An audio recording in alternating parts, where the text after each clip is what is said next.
For you, do you think that having that ear or rising to the top of the music industry is something you can innately have, or is it something that you can learn later on in life? You can't learn it. It's God-given. We were in the car with the boys, picking them up in their homes in Dorchester, Massachusetts, South Boston.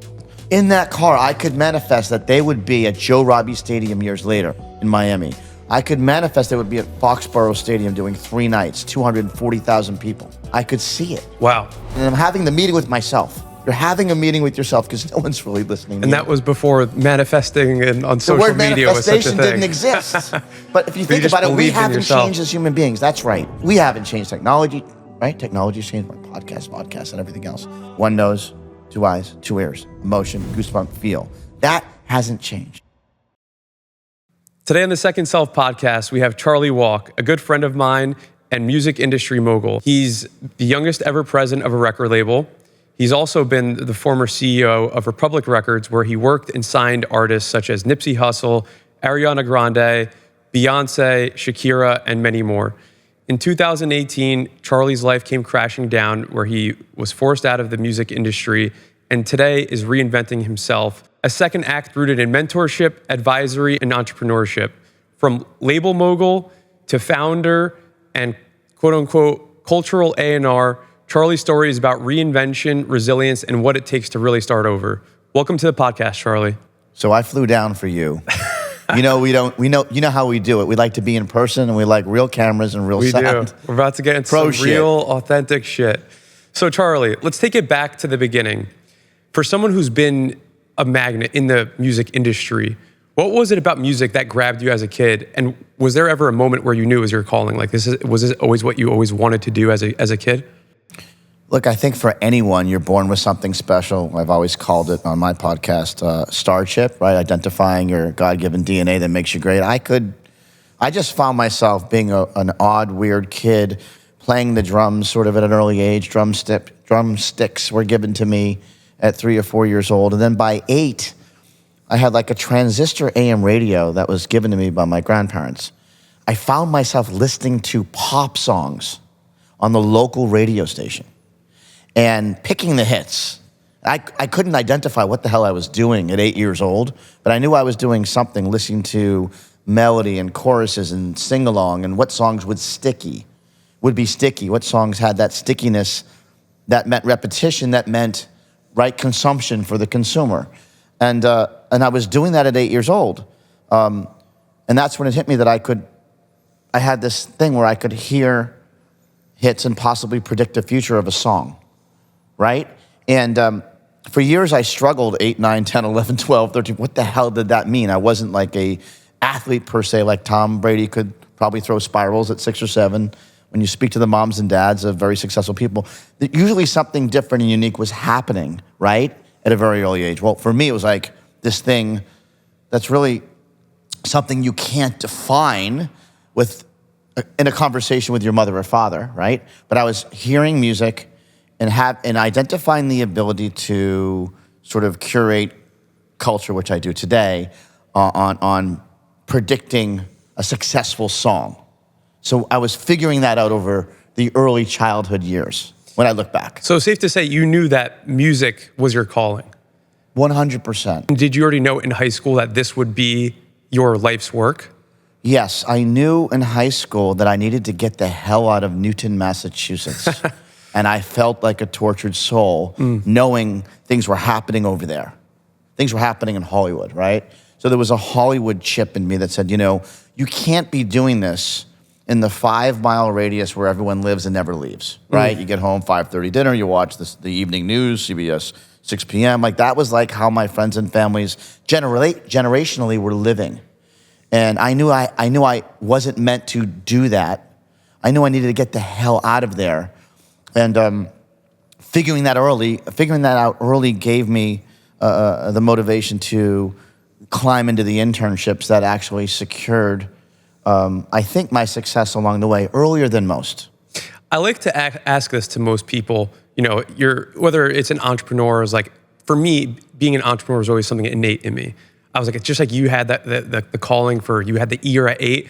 For me, I was, selling gum on the school bus. I was just trying to find a way to make money, be creative and build things. For you, do you think that having that ear or rising to the top of the music industry is something you can innately have, or is it something that you can learn later on in life? You can't learn it. Can't learn it. It's God-given. I mean, look at what you've built with Snow Agency and your networks and your businesses. You were born an entrepreneur, right? And you know what we all are at the beginning? We're these odd, weird, lonely people, right? At the beginning when no one cares. Totally. So the job is like when no one cares, you got to make them care. And so when you feel something, for me, I knew I could feel something that no one else could understand, including my parents. And again, when I look back, it's understanding that and then figuring out how you're going to get it done, or else you're stuck. You mentioned a lot being, and you just alluded to it a little bit, but being in our conversations, the lonely person in the room. When you're young, you're kind of being the outcast. That's something that I can relate to a lot. In fact, I think that's what gave me such a huge chip on my shoulder for even wanting to be an entrepreneur. Maybe it was that, I was always felt like I was different, whether, I was the athlete in the honors classes or in and vice versa. I always just kind of felt like an outcast. And I think that that's what gave me such a chip on my shoulder where I wanted to just prove everyone wrong. I got a lot of energy out of that. People laughed at what I was doing early on, said you're an idiot. My parents said I was a loser. And I really fed off of that. And that drove me.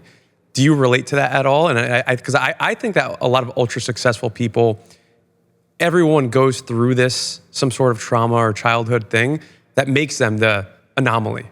How does that relate to you? Was there anything in childhood? Well, I have a disease. It's called LMS, Little Man Syndrome.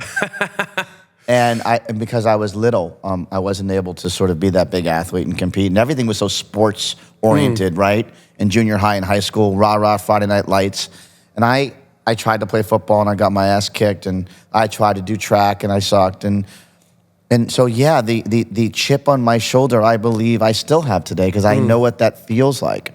The thrill of victory, the agony of defeat, or just trying to find your way and say, I'm here and I know and I can do this. So it was a big driver of, especially if your education is like junior high and high school into college, but what you know you can't learn in college. How the hell are you going to do it? So the internship part, the fighting for the internship without any connections or external help was the biggest part of getting into the room of the people that could guide me to learn the craft at a very early age. And that chip on my shoulder was the main driver of it. Do you think you still have that chip on your shoulder today? Every day of my life. Every day of my life. And that's what gives you that edge. Every single day, even to this day of, being a successful entrepreneur, businessman, being a successful father, 4 children, being married for 27 years, all that stuff means so much. But as an individual, we compete at the highest level, right? We're never satisfied. Yeah, you need that chip. I mean, I think even like you hear Tom Brady, Michael Jordan, you hear that it's like them trying to find that edge everywhere. I think the edge and even that, that trauma and all those things really it's a gift and a curse in many regards, because in some, for some entrepreneurs, some people, it's hard to stop when you can't fully remove it. But let's take a step back. So you broke into the music industry very early and fast. In fact, you were the youngest president of a record label at Epic. Do you think it was pure obsession at that point that allowed you to grow so fast? Or what about you that was different that allowed you to achieve so much success at a young age? You brought up Michael Jordan before, okay? It's about scoring points. The way people notice you is having hits, scoring points. It's the same thing. We're athletes, right? You're a fintech athlete, right? In what you've built. And I'm an athlete in the sense of I was able to get people's attention at a very early age by doing things that were extraordinary. And I think one of the main things that, made people notice me was being a local college rep into promotion executive in Boston for Sony. And I was given a group called New Kids on the Block. And you go try to break a boy band. There's never been a boy band to break in the U.S. since the Beatles. Okay, this was prior to being the president. This was super early on in the career. Yeah, this was at the beginning. How old were you at this point?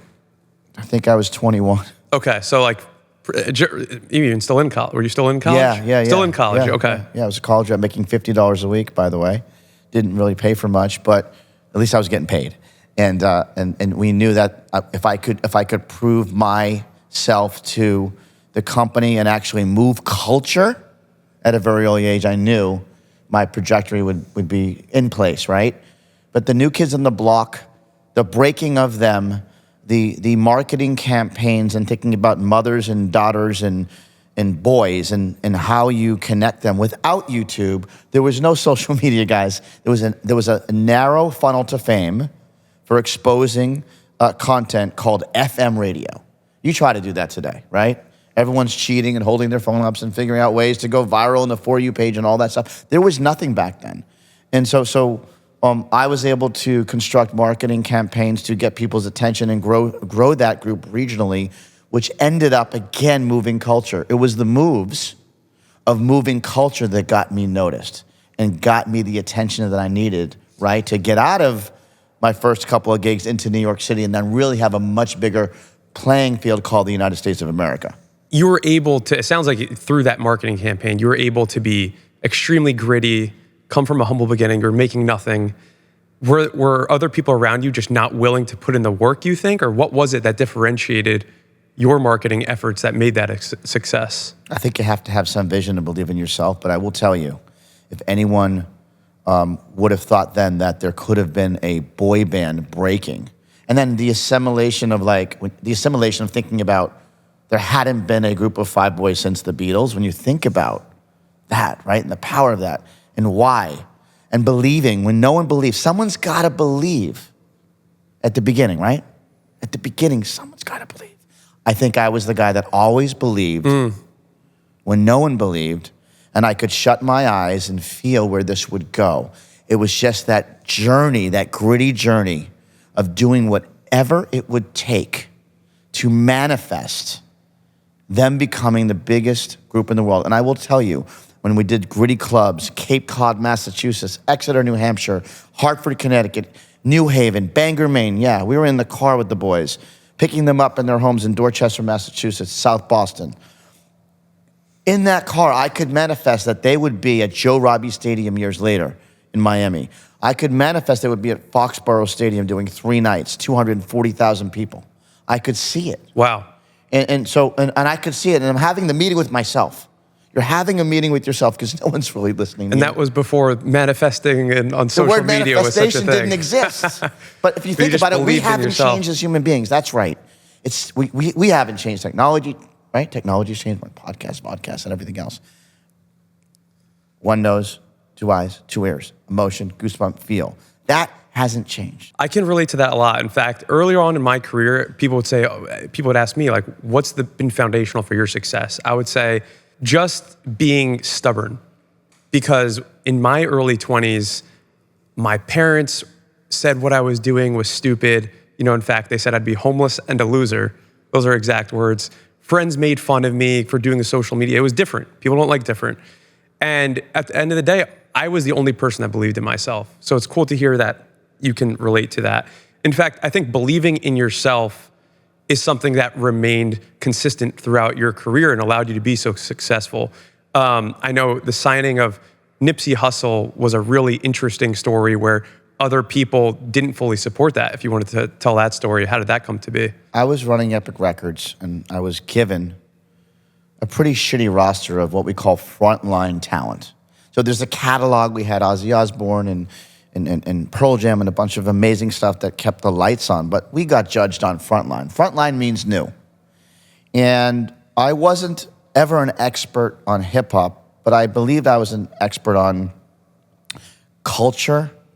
And we talk about, cultural A&R, which we'll get into and some of the other things I've done. But there was a guy that brought me Nipsey Hussle, Johnny Shipes, an amazing young executive at the time. And I met Nipsey, and he told me his story of where he lived, the things that were happening. And I got goosebumps and actually cried. Wow. And I was so emotionally blown away by his intensity and the way he looked at you in the eye and his presence. I fell in love with his name, Nipsey Hussle. I fell in love with his story, and I didn't listen to one note. And I said, I will sign you, and I gave him $250,000 in cash. Wow. And I never heard a note because I believed and knew that he would deliver his story musically What am I going to tell him? What am I going to critique his records? What am I going to critique his melodies and his vibe and feel and his stories and pre-choruses to choruses? Who the hell am I? Put the ego down. This ain't a pop star. This is a cultural star.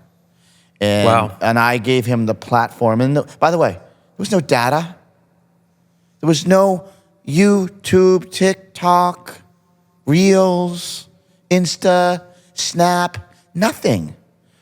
Imagine being able to do this without any of that and believing in somebody.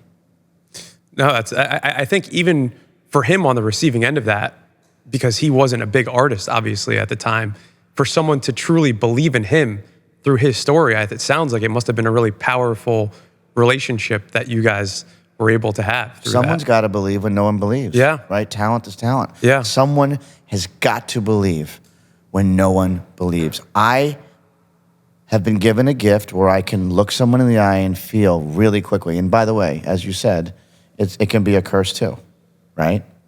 Like, there is no second chances. For me, I can look someone in the eye and I can tell if they're a star or not. Not just in music, but for anything in life. I think I have that ability. And now as I'm older, I can be confident and stand behind that feeling, right? That feeling of understanding you're in the presence of greatness. Wow. And we'll get back to that, where you're been able to transform yourself into outside of just music, the cultural A&R, as you've said, which I think is the coolest word ever. But we'll get back to that and how it ends up becoming full circle from the stuff you learned in the music industry. But I know another really amazing story that you told me that is incredible to share, and even kind of gave me goosebumps as you were telling me on the car ride here about how the same story about believing in yourself, believing in your talents and your intuition, and how that was able to really have massive outcomes for everyone. In fact, how it ended up shaping the Latin music industry with the song Hips Don't Lie and Shakira. So if you want to touch upon how those themes ended up relating to that story and the success of it, but also how it wasn't so easy for you to put that together. I think you were saying there was a lot of people that didn't support that vision that you had. Well, listen, most of the success that I've had, no one believed in. You're the lonely boy in the room. I'm going to write a book called The Lonely Boy in the Room. And that feeling of just being, like, knowing that you have to go scream, like, I see this, but you don't. And so, but the Shakira stuff really was the icing on the cake of the building out of the Latin movement. And, you know, I had worked for a man named Tommy Mottola who had a vision, starting off with Gloria Estefan. But he had a vision of understanding the importance of Latin culture in America. And Tommy got behind the movement of it with Jennifer Lopez, Mark Anthony, Ricky Martin, and so on. And I got to be able to be the promotion guy behind that stuff. And watching Ricky Martin on the Grammys with a song called Cup of Life moved culture.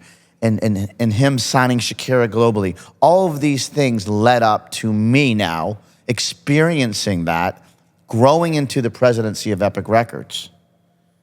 Now Shakira's my artist. Shakira's now my artist. And I walk in, and her album was already out. Her album was already out, Oral Fixation 2. And she had a song out prior to me becoming president called Don't Bother. And no one bothered. So now Mr. President's in the room, and she comes in with her crew. Nice to meet you. How old were you at the time as the president? I was 31 years old. Wow. And I met her, and she called me, I think, Mr. President, which was not a good start. If someone calls you Mr. President, you know it's somewhat. We're going to get into a little war in the room here. And she said, nice to meet you. What's my next single? And I said, I spent the last couple of weeks prior to coming into this gig listening to your new album, and I don't believe there's a commercial hit, but you made an incredible artistic record. She goes, what are you saying? You're saying there's no hit? And I'm saying you made an incredible artistic record. And she said, I spent 2 years of my life making this album, and you're telling me there's no hits?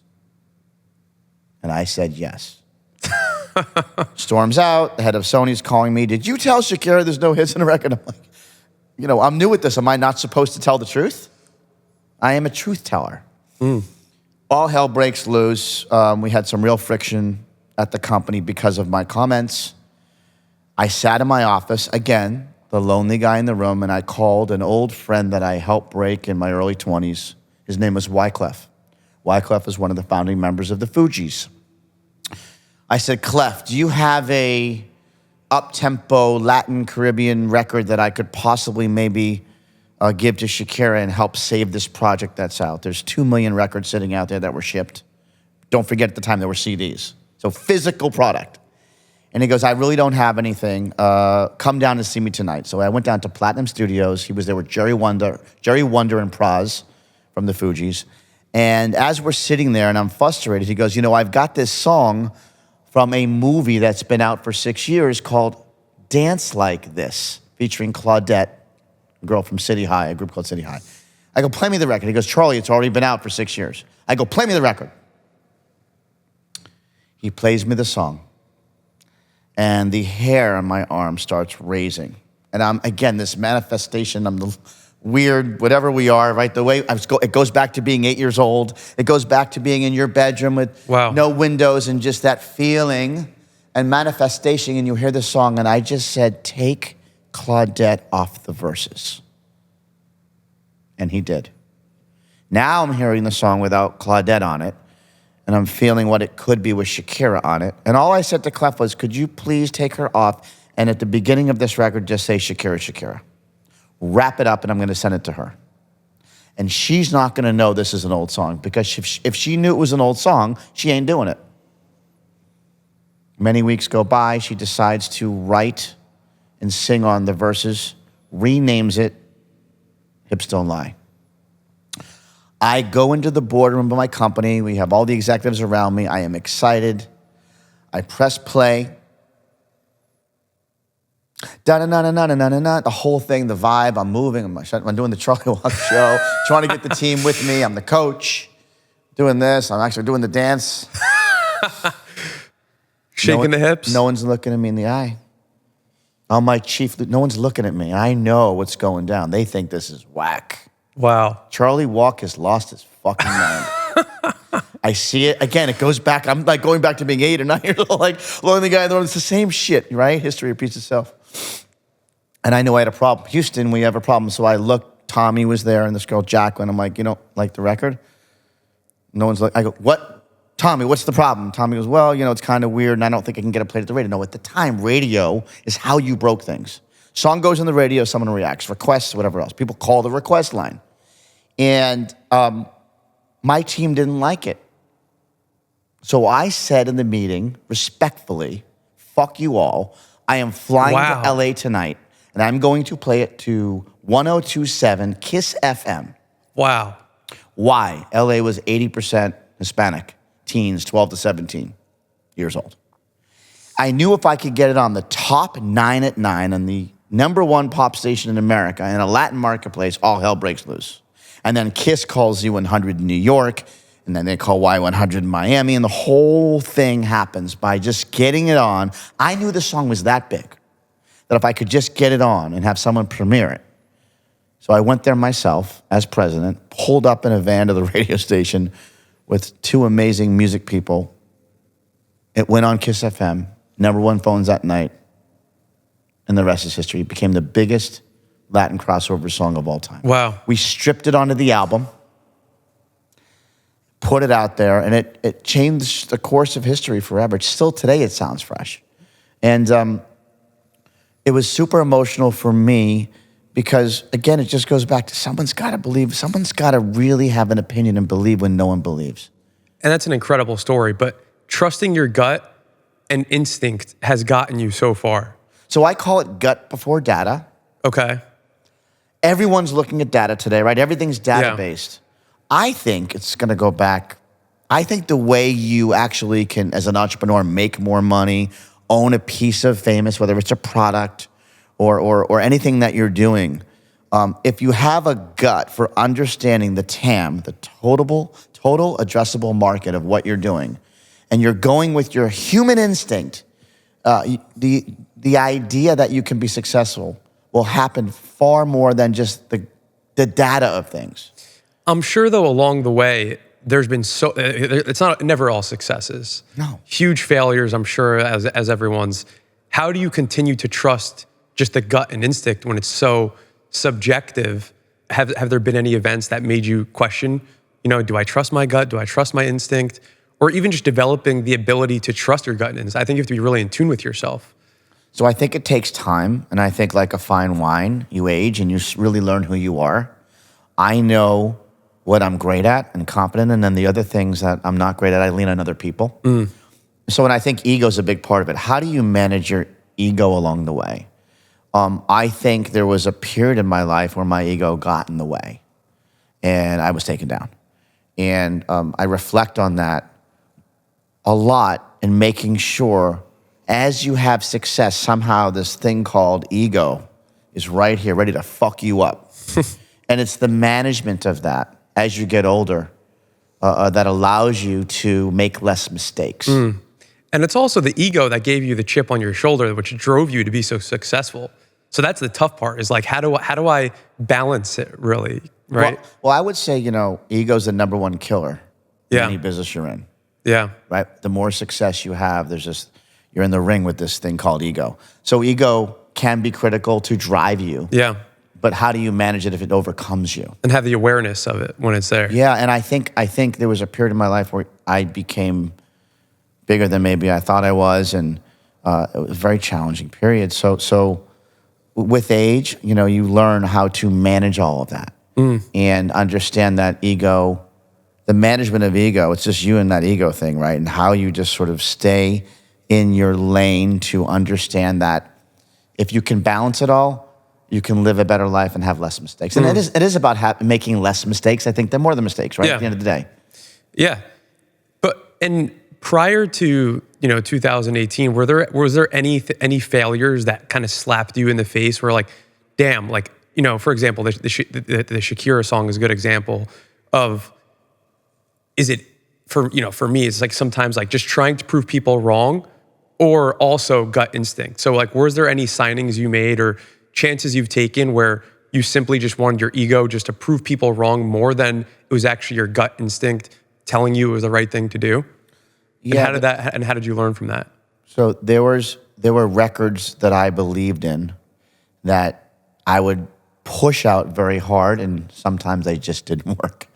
And You think that might have been more, some of those might have been from ego. I think many of them were from ego because, you start feeling yourself sometimes, right? And then you think you're invincible. Yeah. And when they didn't happen, you have a real meeting with yourself. Why didn't that work and what happened? What was the differentiating factor into you thinking it would have happened?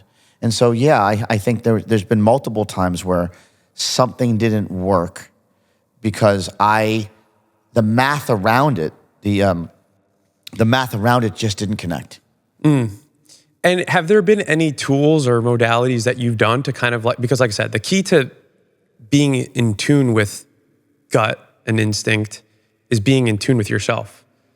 I think for me, there's many things that I've done, whether it's like, these intense different therapy things and all this stuff, to like trying to be aligned with myself. And when that's your superpower, it sounds like just being aligned with yourself is how you are true to doing the right thing instead of letting ego dictate that. So have there been any things for you that, like, any practices that you've done to just kind of like be in tune with yourself? Yeah, so transcendental meditation has been great. David Lynch Foundation, Bob Roth, CEO, a lot of people that you know and I know. Bob trained me. Wow. And so transcendental meditation, 20 minutes in the morning and 20 minutes in the afternoon. Wow. Critical. 40 minutes a day, that's a lot. Critical for me. And that sort of plays into like, my wife's very much into Kabbalah. And the idea of Kabbalah is to pause. When you're about to react, I'm a reaction guy. Like what'd you say? And that goes to little man syndrome. It goes back to like the little man syndrome thing of me being short and always having to like scream, I'm here, I'm tall. Yeah, to be heard. To be heard, and that maybe that also helps me be edgier and be more aggressive. Pause. The pause.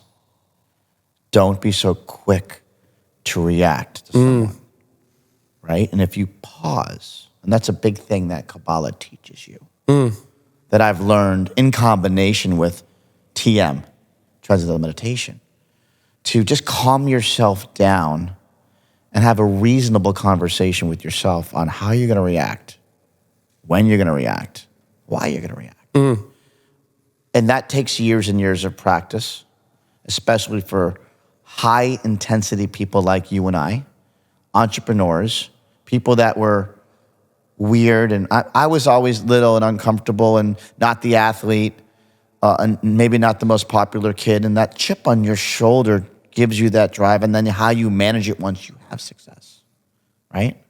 So yeah, those practices, the mixture of both, I think have been critical for me to have a meeting with myself. Because at the end of the day, you're having a meeting with yourself, right? It's just you. You're the one that has to manage your actions and deal with the consequences of those actions as well, for better or worse. Yeah. And I imagine that allowed your leadership style to change significantly over the years.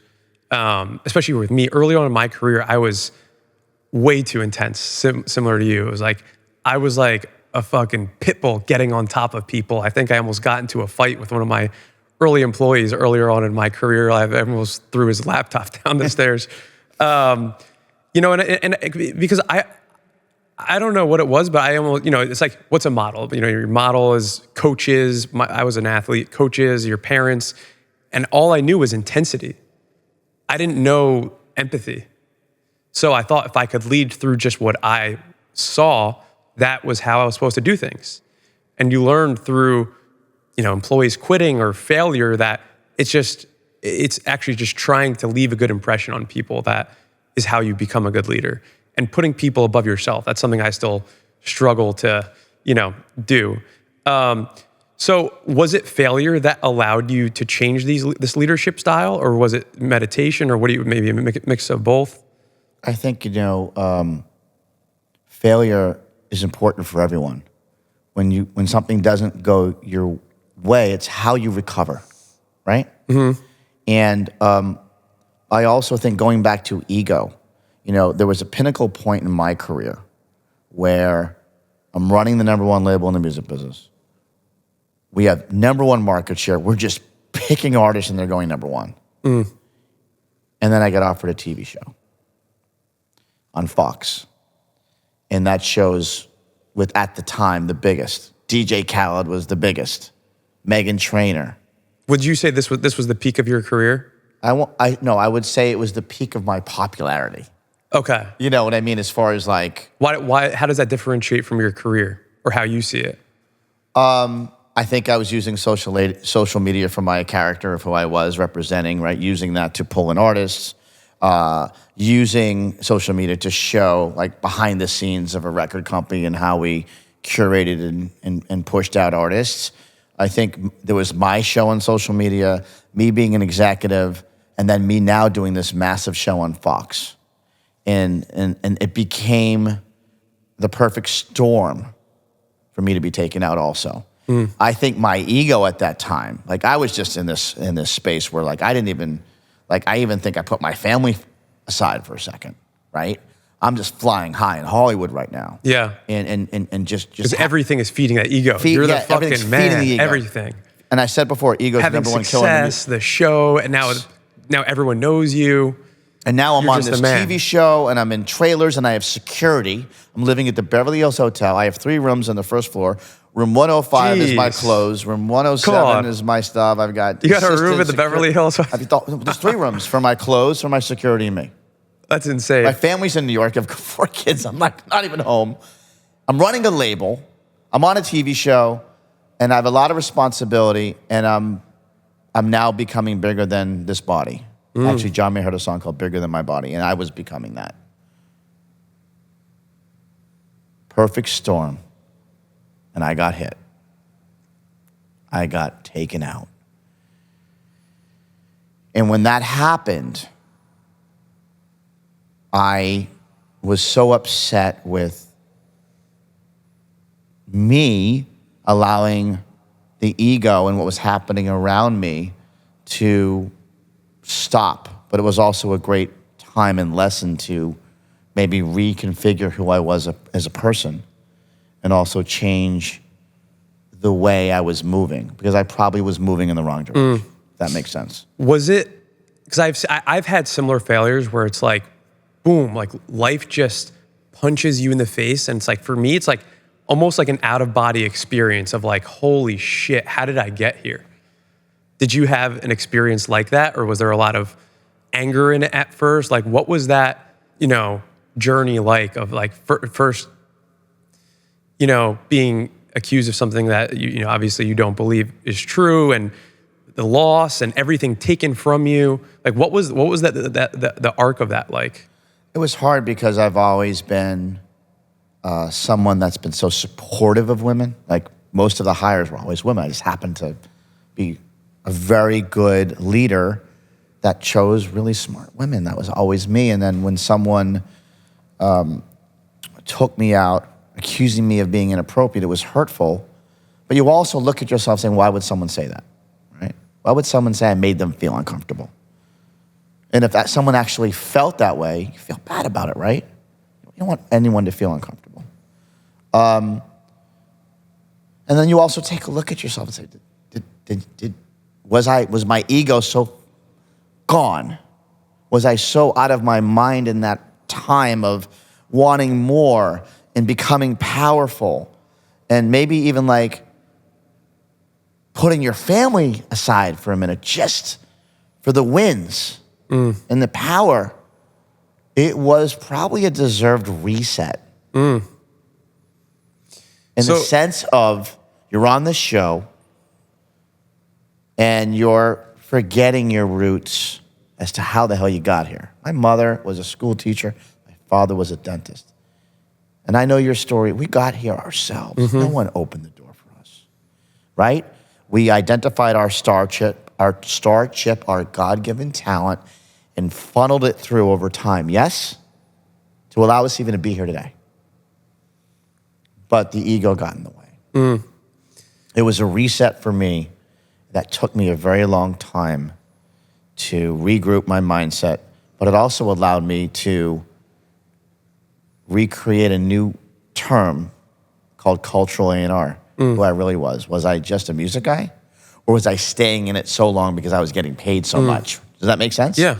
And so all of the things that happened through diversity allows me today to be a much better man and a realist and someone that's super thoughtful in every move that you make. Pause, right? Talked about Kabbalah before. The one lesson I got out of it, and when I had the head of Kabbalah Center on my podcast, talked about pausing before you react. And that today I use every single day. I think that I'm a big believer in everything happens for a reason.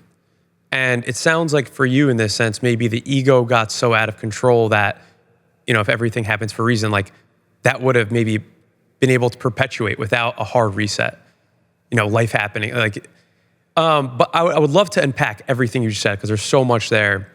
And I would still love to better understand, because I don't think many people can have something where it's like you probably, I'd imagine, sacrificed everything for.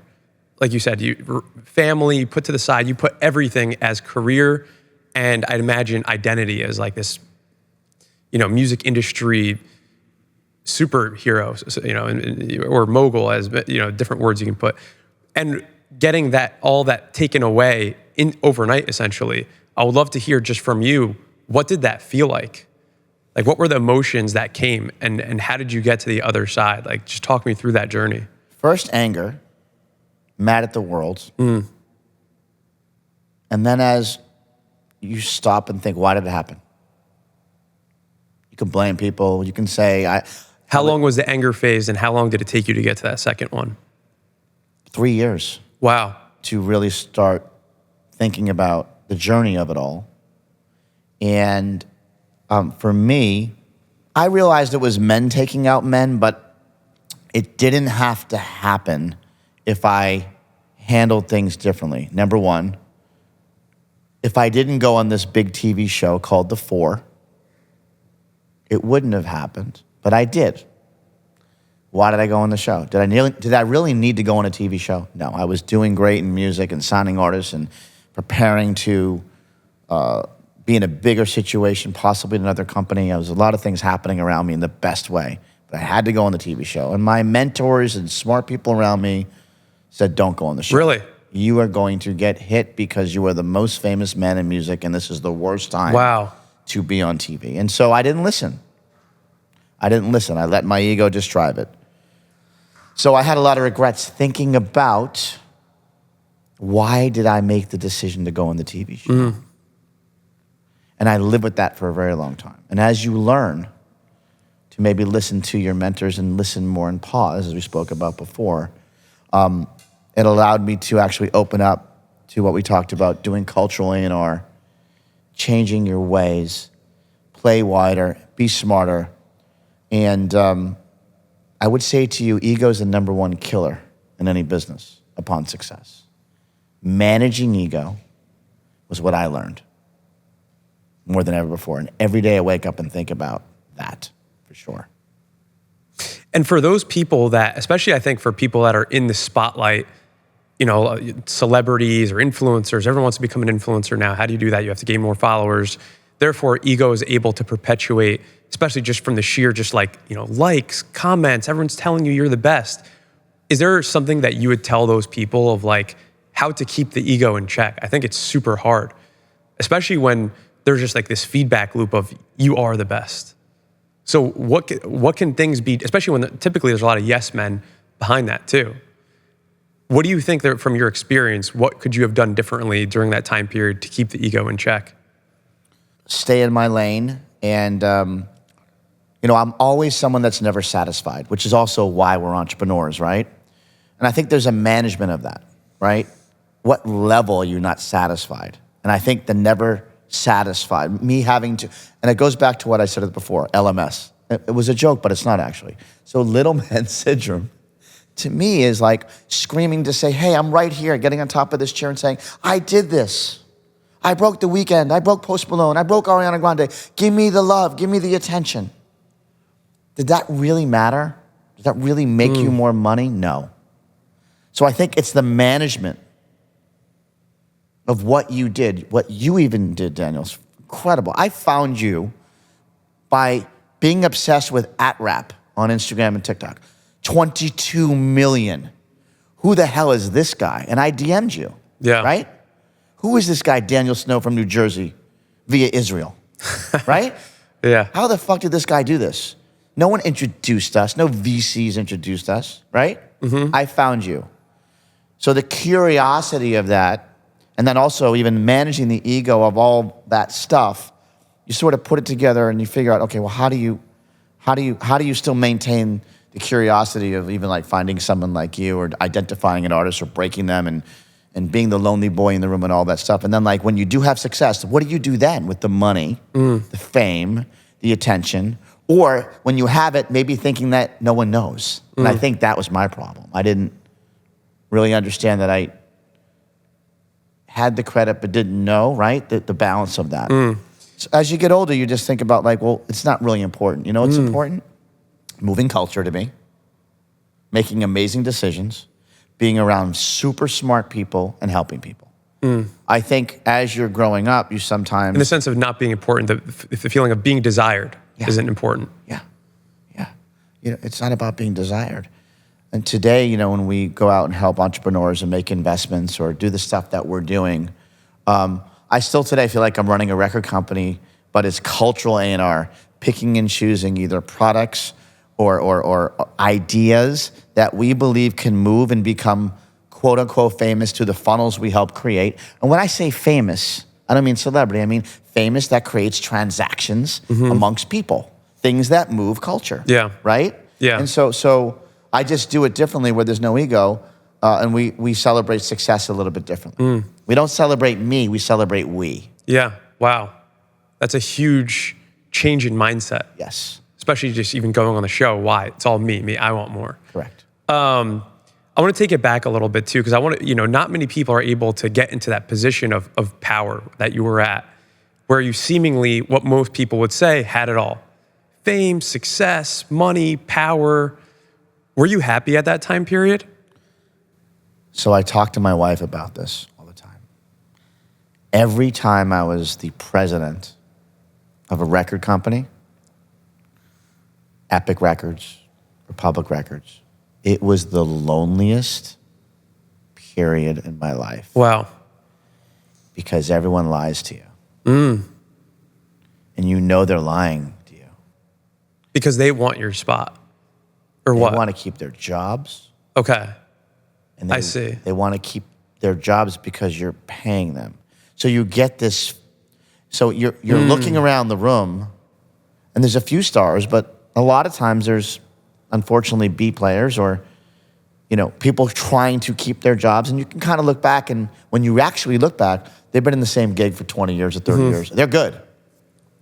They're not necessarily aspirational people. But I found the CEO/president jobs to be super lonely. Because you had to always be the tough guy. Make tough decisions, but you just wanted the truth. And you found that you weren't in the room of truth tellers.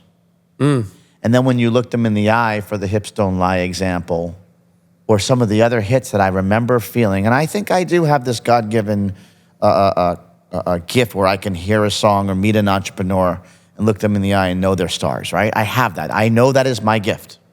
I understand that. I have it. It's the 15-second rule. Don't bore us. Get to the chorus for anything, whether it's a song or a human being. I know. I acknowledge it. That is my gift. But with that power, you can be in a room, and most people don't have that gift. So, right? You're looking someone in the eye when you play that song or you show them poppy soda to drink.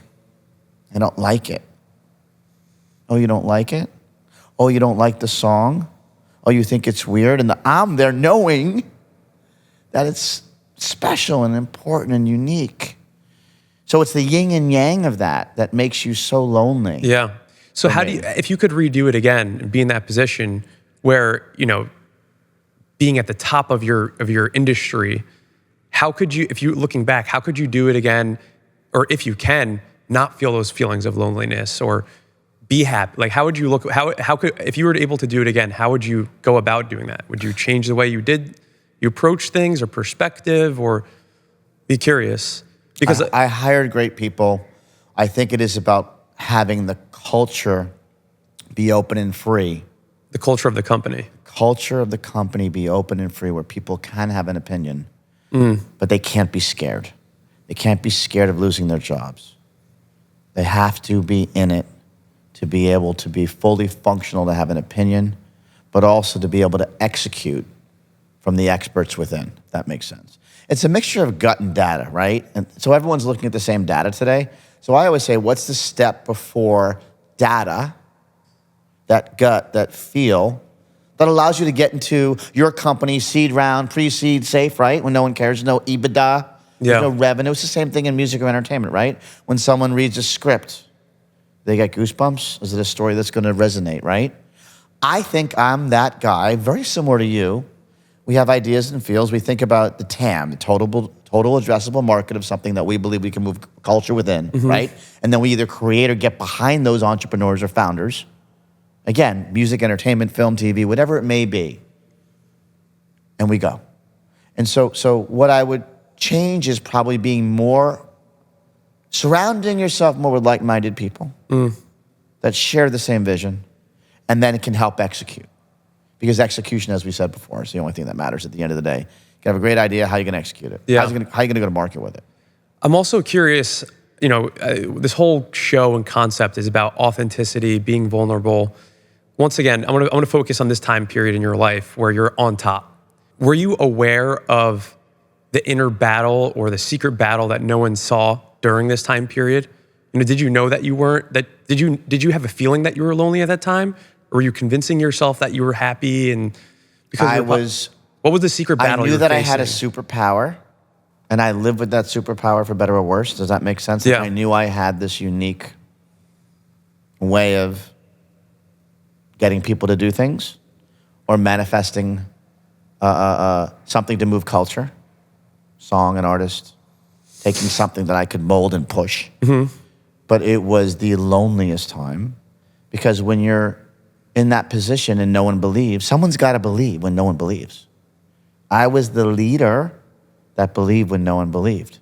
So the friction of that within an organization, within your own team, was very, very front of mind for me. sleepless nights, and sort of like a tortured soul, actually. And I think that also led towards success and #1 records and movie culture at the highest level. Were any of those sacrifices you think not worth making?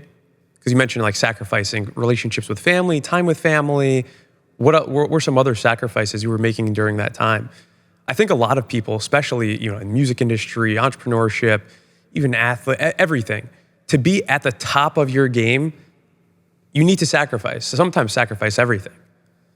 It sounds like you made a lot of sacrifices. Were there some that were just not worth making, you think, looking back? Sometimes or some that you were able to never get back afterwards? I had 4 kids during this period, and I had like a P.O. box number in New York. You know what I mean? I was traveling across the world, had a baby left, had a baby left, had a baby left, had a baby left. Thank God the kids turned out amazing, but I think part of the sacrifice was just not being home ever. And the balance of that, it was extreme. I knew one way, go. The thing is, most people want it without knowing the sacrifices. That's why I like to ask these questions, You can't be at the top and just not sacrifice. There's always trade-offs. It's just which are worth making.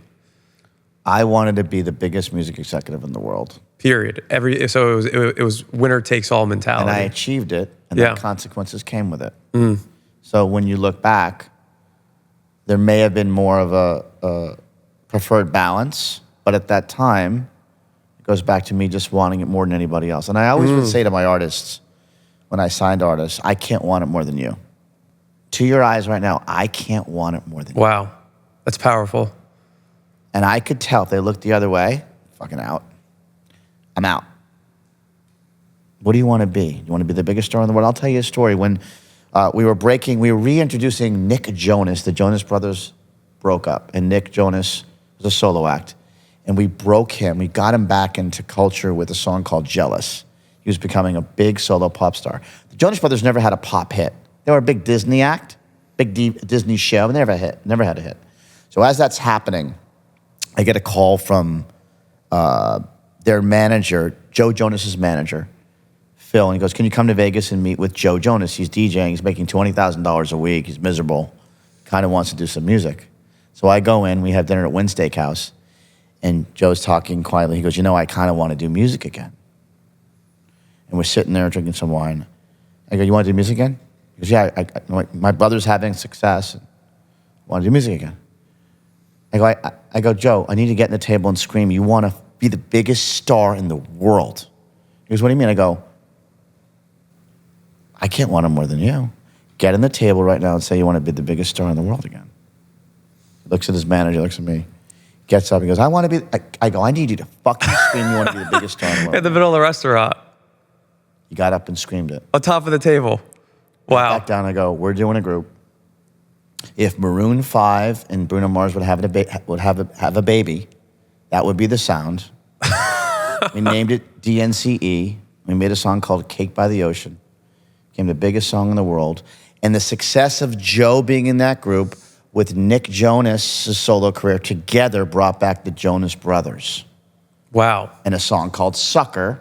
I wasn't at the label at the time, but it was the setup over years for the reintroduction of the Jonas Brothers into the world of pop. And it was the first big pop smash that brought them to arenas. So the connection of all of that happened. But the truth was, Joe wanted it. And I tested him at that dinner. "I can't want it more than you. Do you want to be the biggest star in the world? I can't hear you scream out loud that you want it." And that was my test for him. If I'm going to go out and be in the front line and slay and kill for you, I can't want it more than you. Yeah. I think the core of this is from your story to your artist story, people around you, in my story, you need to be all fucking in to have success that not many people have. And there's no way around it. And are you willing to deal with those sacrifices along the way? You have to be obsessed with the details. You have to be obsessed. It is an obsession, the way someone can be obsessed over a girlfriend or a boyfriend or a relationship. You have to take that same feeling of intensity, almost like sex, by the way, and apply it to what you want to do. And if you do that right, and you also activate, and I say this in my podcast, Star Chip, everyone is given special DNA that makes you different and unique. Do you ever find it? Do you ever activate it?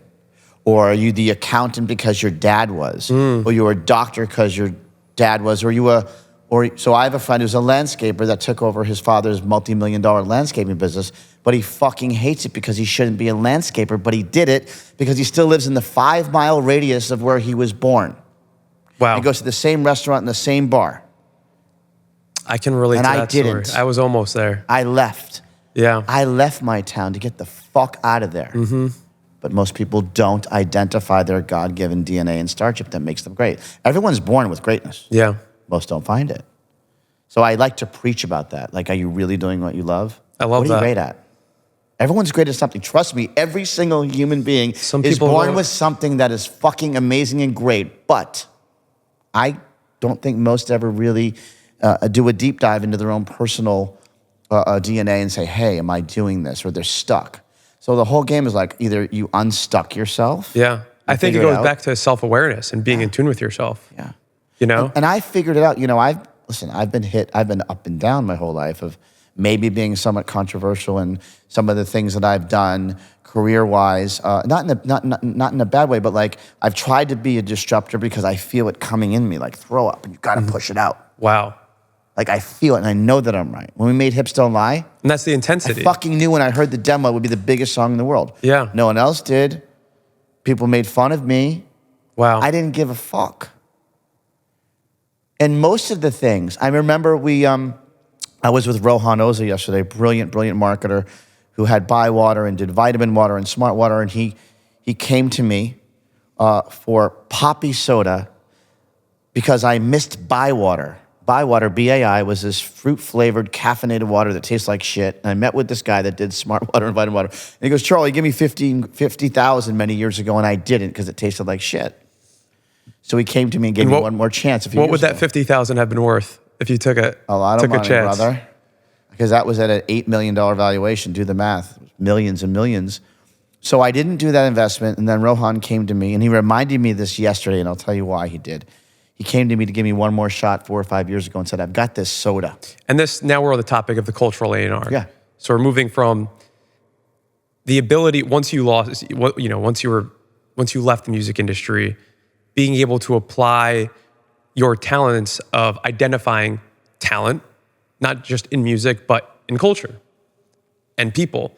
So this is what you're alluding to now. The reset of me leaving the label music business, the truth was, I think my dirty little secret was I kind of just didn't want to do music anymore. I think what happened to me also led me to like understand that. Was that just out of jadedness? You felt like people, all the people that you helped, you put on, abandoned you? I or was it think disdain? For me, Jimmy Iovine taught me a lesson and said, you can't own human beings, but you can own products. This was after the fact. Yeah, right when I had left Republic, I sat with Jimmy, and he told me a story about an artist that came to see him, and the artist was yelling at him, and why don't I have a hit and this and that? And he said, I went to Dre, and I said, Dre, let's not do sneakers, let's do speakers. And they made Beats by Dre. And he shipped them one way, and they didn't talk back at him.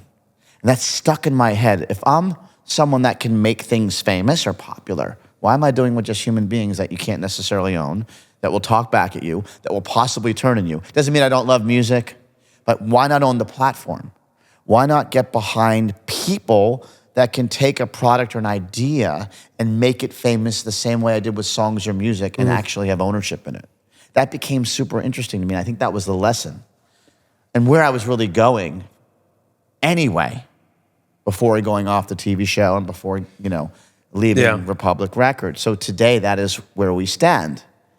And so when I had spent time with Rohan Oza, who was the best marketer as it relates to beverage, getting behind someone that's the best jockey of what they do is what I've learned also. Who's the best at what they do as it relates to product?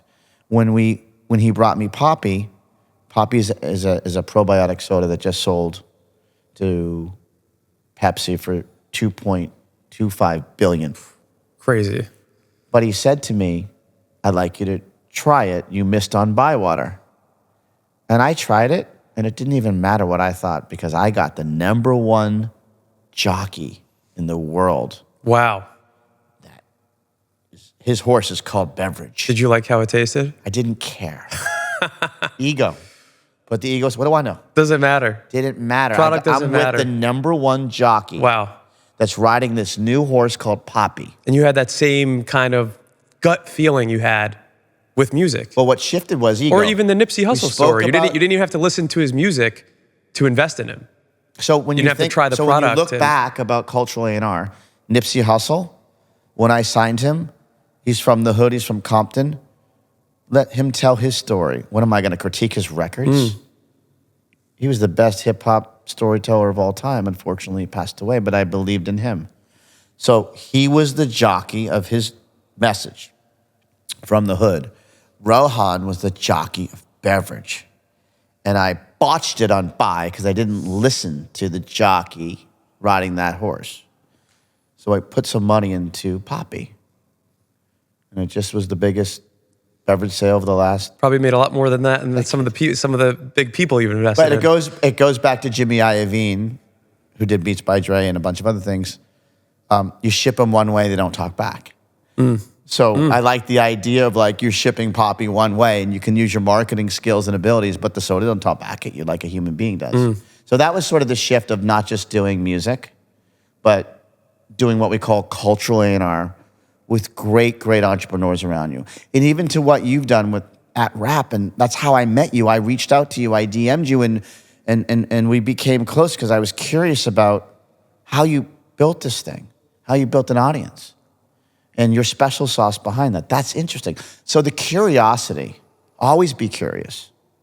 Always be curious and reach out if you see something that becomes interesting and plays into your, again, God-given DNA. And that's sort of what we're doing today. And it's safe to say that, I want to take a step back too, is were you, going back to the feelings of the identity loss. So there was anger, because I want to get segue a little bit better. So there was anger initially, and then what were some of the other feelings that allowed you to get on the other side where you're able to be comfortable saying, I'm the cultural A&R, I'm not just the music?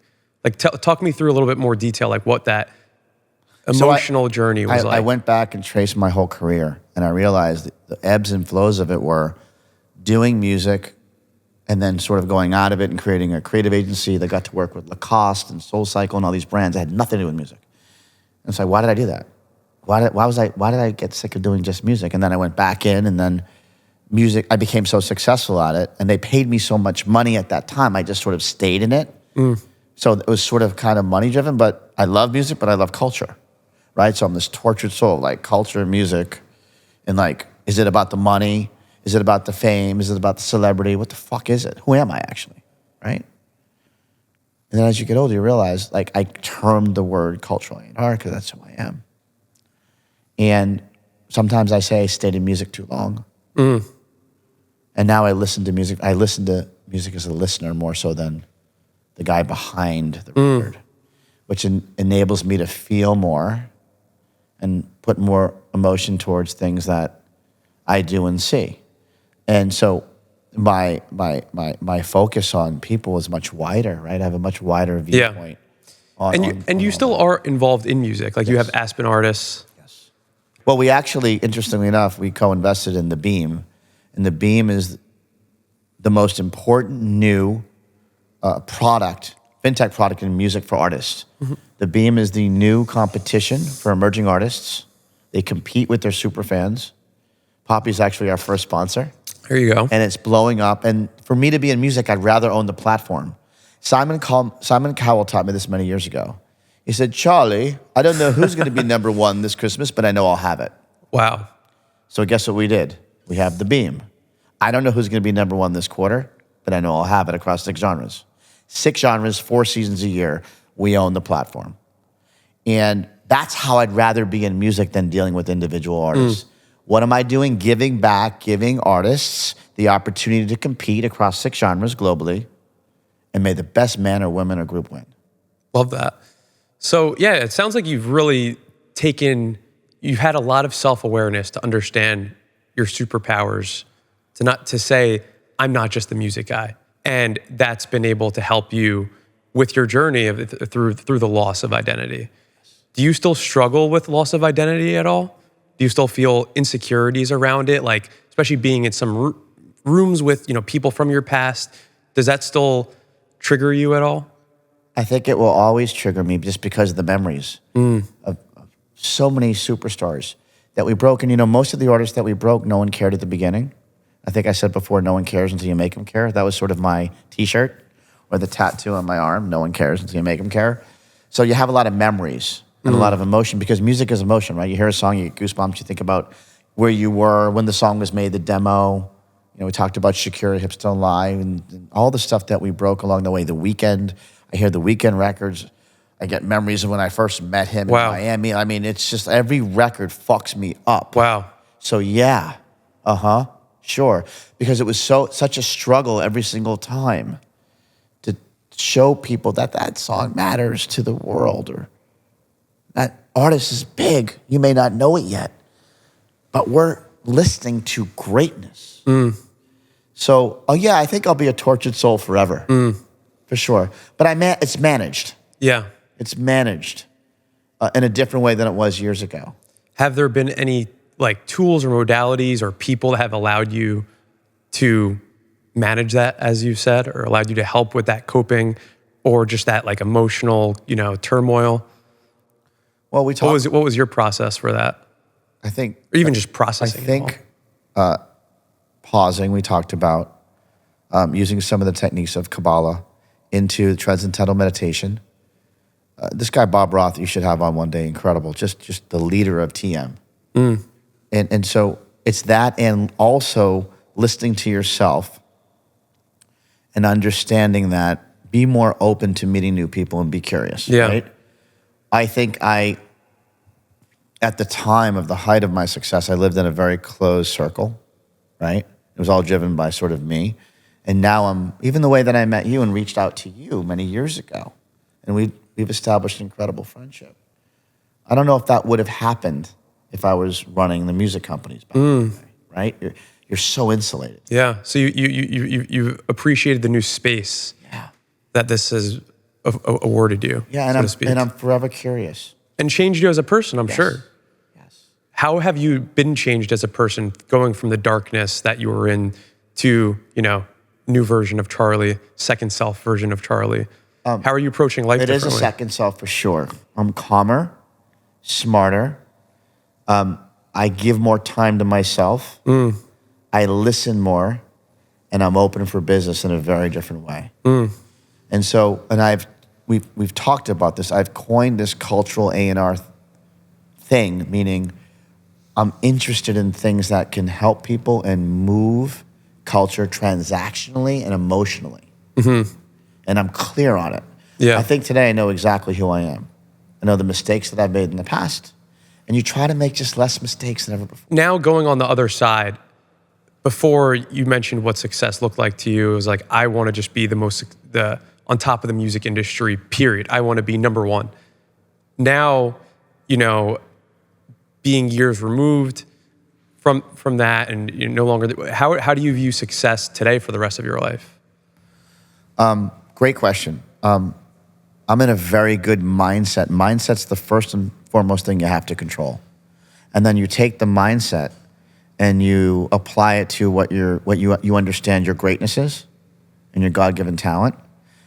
You understand everyone has something amazing and special, right? Do you actually know what that is, what your superstar, what your super talent is, what your special sauce is? So I figured that out for me. And now today, in every meeting that I take, and the things that I think about, and even how it relates to my kids and what they're doing as entrepreneurs, right? There's a lot of that happens. You're able to apply your expertise and have a reasonable conversation on how to take your God-given gift and apply it. And that's who I am today. And that's giving it back to others. Yeah. The give back is critical and rewarding. Yeah.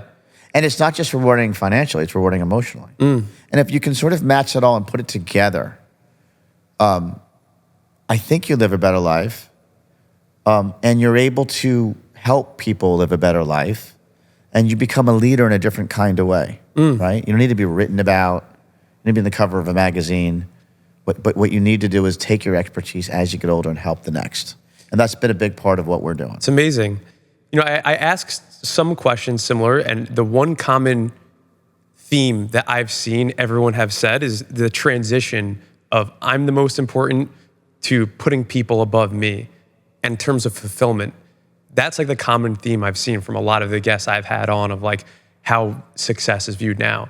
And I think that's, for some people, they've said being a parent has been that catalyst, or other things have trauma, stuff like that. But it's an interesting kind of arc and transition going from the mindset of me to others. Another interesting, so you said, obviously advisory, mentorship, being a father gives you a lot of fulfillment. Mental health is another thing. And I know you've said in the past how you think that artists should go to therapy and whatnot. Why do you, talk to me more about that? Because especially now, you see artists, oftentimes they're on the top of the game and they bring themselves down. Fame is the #1 killer in entertainment. Fame is heroin. Heroin kills you. Wow. And so as long as you understand that every single time, you can get ahead of that drug called fame and manage that, your career lasts forever. Wow. And that's really how I see it every single time. And I've worked with every single artist that's played arenas and stadiums, and it's the fame that becomes the heroin that kills you. Wow. It's the management of that. It's getting ahead of what's to come. That's amazing. Have there been any catalysts so far that allowed you to kind of like snap into it and say like, I am the cultural A&R? Like what was even just like coming up with that? Because like you mentioned, a lot of people have superpowers, they just can't find it. And I mean, like I said, I think the cultural A&R term is just the coolest term. And I swear to you, it came to me one day. It just came to you. Because it actually does encompass what you do. I think I actually stayed in music too long because like I was getting paid so much money and I was like stuck in this ego and TV shows and celebrity shit. And like the truth of the matter is it's like I feel like I think cultural A&R for me means finding things that move culture early on. And so, you look at Celsius, you look at anything that early on you can define or identify, which I think that's what I do. I'm able to find the way I found you, the way I find people, the way we find products. That's who really I am today. I figured out who I am today. It's music plus, right? It's cultural. It's amazing. So wrapping it up, just a few more questions, reflecting on just your journey and journey of self and career and all that. If you had 30-year-old Charlie sitting here right now, or even, 30-year-old Charlie, what would you tell him with the wisdom that you've now gained? Pause. When you see something going the wrong way, pause. When you are going to make decisions, think twice. Take your time to have a conversation with yourself and what the outcome is going to be. Slow down, think, be kind, listen, and then go with your gut always. But I went with my gut, but sometimes I reacted so fast. The reaction is where you get in trouble. If you react too quick without thinking, you get shot. And I've been shot. I've been shot before. How do you manage the bullets being shot at you? Well, pause, have a reasonable conversation with yourself, and then make that decision. You'll make much better decisions by doing it that way versus immediately reacting. And guys like me react very quick. We're fast. Slow down. Take a minute. Analyze the situation. I think I had a lot of success because I reacted so quick. But I also think I got shot because I did as well. So it's the management of that. I look back at young Charlie, my energy, my excitement, my passion certainly got me to the top. But it also shot me in a minute, for a couple of times. So it's just the management of that today. And now I'm just more thoughtful on things. But the one thing I will say is always measure the goosebumps that come to your self, to your arms when you make decisions, because they tell you the truth. Love that. Not just in work, but in all aspects of life. All aspects of life. Love that. Very last question. So you've had such a decorated career. You've reinvented yourself. You're a father, husband. You've had a ton of success as an investor, as cultural A&R. What do you want your story of Charlie Walk to stand for? I want people to know that I cared about them and I helped them. I took the call. I gave them advice. I was somewhat of a visionary in helping anyone, pulling out of them their greatness and then guiding them along the way. I think today I do that all day long with no exchange. And I'm okay with that. Everyone is always looking to make a deal and get exchange. I'm happy to help anyone uplift their God-given DNA to make their greatness shine. And I want people to remember me as such. Amazing. Going back to the theme of putting people above yourself, not asking for anything back. I absolutely love that. I try to do that myself. It's not about me anymore. It's about we. Love that. Love that. And I'm strong on that. It's amazing. More than ever. Awesome. Well, I've learned so much from this. The stories have been incredible. I know a lot of people are going to find a ton of value in just your life story. And I think that's where the most knowledge is, from people's experience. Well, I wanted to say one thing for everyone listening. So, no lawyers put you and I together. I'm looking at @rap on Instagram and 20 million followers in his network. And I was so blown away by whoever did this. And it's a kid, apparently, from Israel via New Jersey named Daniel Snow Yu. And I DM'd you. No one put us together. Yeah. And the lesson here to everyone watching is, if you see someone doing great, reach out to them, connect with them, network with them. Love that. And that is how we became friends. Yeah. And the stuff around us, because I DM'd you and you DM'd me back. And the key word is friends. Yes. It didn't have a transactional But you DM'd me back. Yeah. You weren't too big. And by the way, at this time, rap was on fire, right? You're a much bigger network today, but rap was on fire and you didn't have to. Everyone was up your ass in the music business. Yeah. You DM me back. Yeah. You showed up. 100%. Appreciate that, man. And appreciate your friendship as well.